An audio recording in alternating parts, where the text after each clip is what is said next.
Agenda 2063 is basically like bringing back to life everything that Africans have been crying for all along. Africans want a continental free trade area.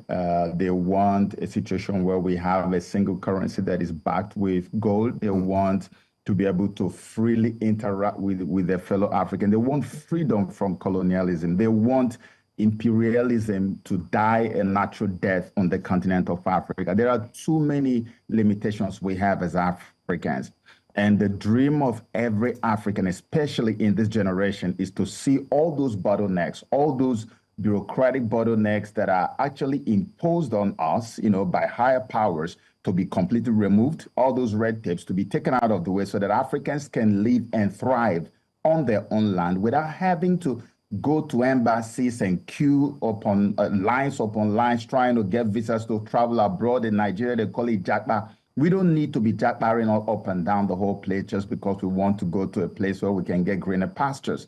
Africa is where the green pasture is. And so this is a situation where we want to bring all the big, talking heads together, all the big African brains and beyond into one room and get them to brainstorm on how we can make what we are planning for 2063 happen in 2025 and beyond.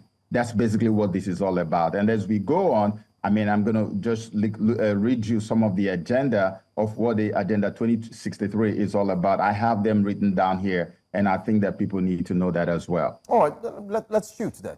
Let's go ahead and let us know what the agenda is all about. Okay, so the agenda includes 15 flagship projects. This was set up in 2015, and by 2015, they were already projecting that certain things would have happened by 2020. And I'm going to read you this. Number one is we want a high-speed train network connecting all African capitals and commercial centers. Number two, the formulation of a strategy for transforming the African economy from a supplier of raw materials to one that actively uses its own resources.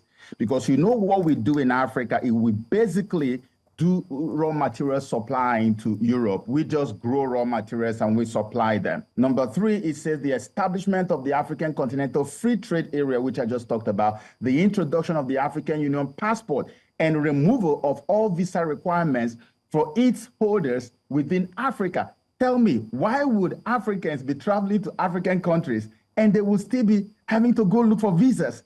The same way you look for visas to go to Europe. In Europe, it doesn't happen that way. The establishment of the single African air transport market